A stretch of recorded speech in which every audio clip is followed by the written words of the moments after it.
나를 표현하는 수단으로 활용을 하고 있고요. 그런 면에서 저는 아주 만족스럽게 입고 있습니다. 안녕하세요, 박반장입니다. 제 영상에서 볼디스트 워크웨어 입고 많이 출연을 하는데요, 많은 분들이 궁금해하세요. 아니, 작업복 그렇게 비싼 거 굳이 입어야 돼? 볼디스트는 코오롱이라는 패션 명가에서 만든 프리미엄 워크웨어라고 해서 거의 국내 최초로 출시가 됐던 브랜드고요. 출시 당시에 가격대가 일반 작업복보다 많이 높아가지고 많은 작업자분들이 이거 작업복 너무 비싼 거 아니냐? 이런 말씀도 많이 했던 게 사실이고요. 저도 볼디스트를 입은 지가 거의 4년, 5년 정도 되어 가는데 지금까지 제가 볼디스트를 입어보면서 과연 비싼 돈을 주고 워크웨어를 살만한지 객관적으로 한번 말씀을 드려보려고 해요. 볼디스트 평소에 입고 싶었지만 막연하게 좀 두려움 갖고 계셨던 분들 있을 거예요. 살지 말지 고민하셨던 분들은 오늘 영상 끝까지 보시고 한번 판단해 보시면 좋을 것 같아요. 워크웨어의 수납은 정말 중요하죠. 수납 중에서도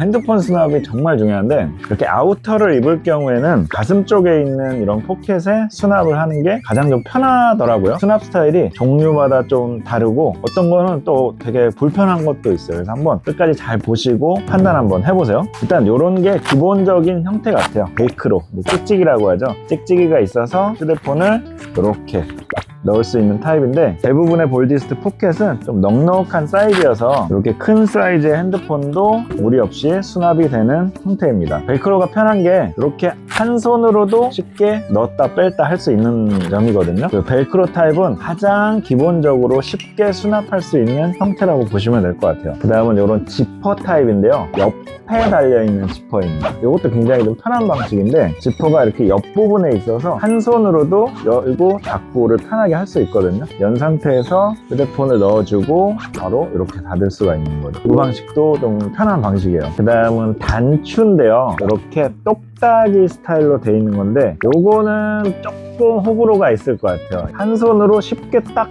해서 이렇게 하는 게 자세가 조금 어색해집니다. 약간 불편하다고 해야 될까요? 왜냐하면 벨크로는 좀 넓은 면적에 그냥 아무데나 딱 갖다 붙이면 자동으로 고정이 되는 건데, 똑딱이는 딱 이 지점 맞춰가지고만 이렇게 해야 되기 때문에 조금 불편할 수 있거든요. 그리고 포켓 사이즈가 아까 제가 대부분의 볼디스트는 좀 넉넉하다고 말씀드렸지만 그렇지 않은 경우도 있습니다. 지금 이 아우터 같은 경우에는 이게 안 들어가죠. 이렇게 안 들어가는 것도 있어요. 그러니까 이런 것도 반드시 좀 확인을 하셔야 돼요. 이렇게 플립을 사용하면 딱 들어가는 사이즈인데 큰 핸드폰은 안 들어가는 거고, 제가 지금 핸드폰을 이렇게 넣고 단추를 닫으려고 이렇게 하고 있죠. 이게 생각보다 쉽지 않습니다. 이 똑딱이 스타일은 고정이 야무지게 되는 점도 있지만 고정하기가 불편한 점도 있어요. 그래서 이런 것도 한번 고려를 해보셔야 돼요. 나는 빨리빨리 좀 돼야 된다 라고 한다면 이런 단추 스타일은 조금 배제를 하는 게 좋을 것 같아요. 하지만 이 단추는 옆에 있는 단추거든요. 위에서 잠그는 스타일이 아니고 포켓 전체를 옆에서 딱 물어주는 이런 단추 스타일인데, 저는 개인적으로 이 스타일은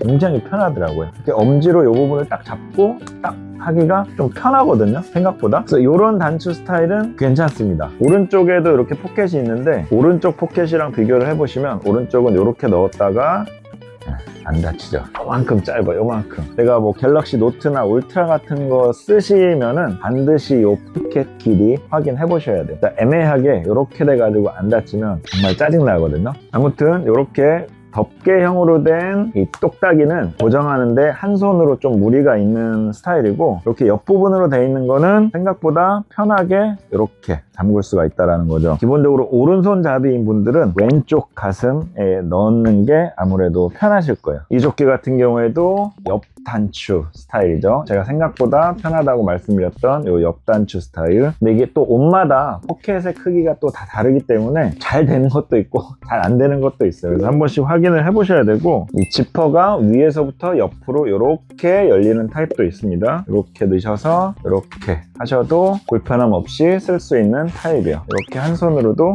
어느 정도 가능하죠. 볼디스트는 대부분 바지에도 휴대폰을 넣을 수 있는 수납 공간이 있어요. 바지에 이렇게 넣고 착용해서 수납하셔도 되고, 상의에 휴대폰을 수납을 하실 거면 제가 지금까지 보여드린 핸드폰 수납 스타일 잘 보셔가지고 내 핸드폰 사이즈 파악한 다음에 제품을 제품을 고르시면 될 것 같아요. 그 다음에 중요한 게 이 마커 수납이에요. 마커 수납 공간이 있고 없고 차이가 작업 효율에 좀 많은 영향을 미치더라고요. 저 같은 목수들은 물론 툴벨트를 차고 작업을 할 때는 툴벨트에 다 수납이 가능하지만 툴벨트를 안 차고 작업할 때도 많기 때문에 이 마커 수납이 워크웨어에서 해결이 되면 굉장히 좀 편하더라고요. 볼디스트 워크웨어는 기본적으로 어디든지 간에 마커를 넣을 수 있는 수납 공간을 웬만하면 다 만들어 놨습니다. 이런 조끼 같은 경우에는 이렇게 마커를 넣을 수 있는 공간이 있죠. 왼쪽에도 이렇게 있고요. 사실 이 가슴 쪽에 수납하는 게 기본 스타일인데 막 이렇게 할 때 여기서 싹 빼가지고 사용하고 이렇게 넣어서 사용을 할 수가 있는데, 보시면 여기 넣을 때 무의식적으로 얼굴을 뒤로 빼면서 여기를 이렇게 봐주는 이런 형태로 되거든요. 왜냐면 우리가 뭐 칼 사용하는 그 무사처럼 안 보고 칼집에다 딱 넣을 수 있을 정도의 수준이 되면 물론 좋겠지만 뭐 한 번씩 이렇게 확인을 해줘야 되기 때문에 이렇게 시선이 되는 약간 좀 불편함이 있습니다. 이게 또 이렇게 될 수밖에 없는 게 이렇게 넣으면서 삑사리가 나가지고 옷에 이렇게 또 묻으면 안 되잖아요. 그래서 한 번 더 이렇게 확인을 해서 이런 자세가 되는데, 팔 부분에 수납이 되는 형태는 개인적으로 조금 더 이게 안정적으로 수납이 되더라고요. 팔을 이렇게 뺀 다음에 여기서 사용하고 꽂을 때도 이렇게, 아까 이거보다는 조금 더 안정적이죠. 팔 부분에도 있고 가슴 부분에도 있어가지고 양쪽 다 넣어서 사용할 수도 있고요. 이게 한번 해보세요. 얘는 넣을 때 조금 더 자연스러운 것 같아요. 긴 팔 같은 경우에는 아예 없는 경우도 있어요. 아예 이렇게 없으면은 뭔가 아쉽더라고요. 근데 또 있는 거 한번 보여드릴게요. 거의 비슷한 이런 긴팔이어도 이렇게 옆에 있는 게 있어요. 약간 띠 같은 게 두 개 있어가지고 이렇게 꽂아서 수납을 할 수 있거든요. 요 두 개 있는 것만으로 마커 수납이 해결이 되는데, 개인적으로 저는 이 마커 수납은 무조건 있는 게 좋다고 생각해요. 생각보다 굉장히 편합니다. 요게 있는 게 뭐 더 비싸고 그렇진 않더라고요. 만드는 개발자분이 어떤 거는 좀 넣고 어떤 건 좀 안 넣고 이런 것 같아요. 볼디스트 워크웨어 반팔에도 대부분 요 어깨 요 경계선 부분에 이런 홈이 하나 있거든요. 여기다가 이렇게 꽂아서 수납을 할 수 있어요. 아까는 팔은 좀 먼 느낌인데 가슴은 너무 가깝고, 요 경계 부분이 은근히 요게 황금이 치더라고요. 멀지도 않고 가깝지도 않고 굉장히 이게 편합니다. 반팔 입을 때도 볼디스트를 거의 찾게 되더라고요. 이 기능 때문에. 아무것도 아닌 것 같은데 굉장히 편리한 기능이고요. 요게 약할 것 같잖아요. 끈 같은 걸로 하나 달려 있으니까 좀 많이 이렇게 막 하다 보면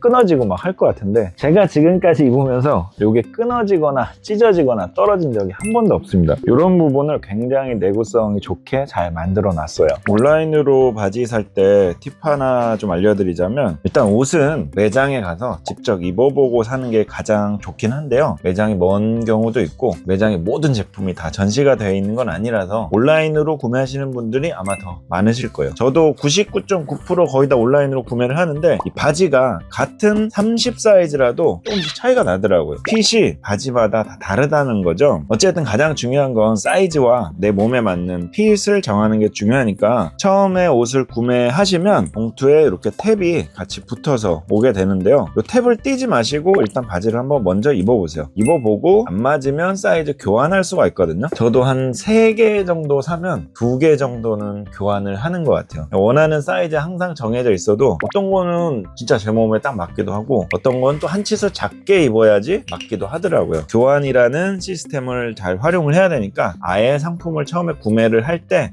나는 입어보고 교환을 할 거야 라는 생각을 머릿속에 갖고 계시고 입어보시면 돼요. 아무래도 브랜드 제품이 좋은 이유가 교환이나 이런 게 무료로 된다라는 게 장점이니까 이런 거 최대한 좀 활용하면 좋을 것 같습니다. 오늘 영상 보시고 고민이 해결이 되셨나요? 제가 볼디스트만 거의 입는데요. 볼디스트만 입는 이유가 처음에도 말씀드렸다시피 입었을 때 제 자신이 좀 만족스러워요. 저는 외출복을 진짜 거의 안 사거든요. 정장도 없습니다. 현장에서 일하는 시간이 가장 많고 현장에서 일하는 모습을 가장 많이 보여드리기 때문에 저를 표현할 수 있는 게 이 작업복밖에 없잖아요. 그래서 더더욱 이 워크웨어를 나를 표현하는 수단으로 활용을 하고 있고요. 그런 면에서 저는 아주 만족스럽게 입고 있습니다. 근데 이렇게 생각하실 수도 있죠. 박반장은 협찬받으니까 그렇게 비싼 거 마음대로 입는 거 아니야? 이렇게 생각하실 수도 있지만, 제가 뭐 협찬을 다 받는 건 아니고요. 제 돈으로 살 때도 많이 있어요. 제가 이 옷이 마음에 안 들면 협찬만 받고 제 돈으로 아마 사진 않았을 거예요. 하지만 저는 제 돈으로 그만큼 나름 마음에 드니까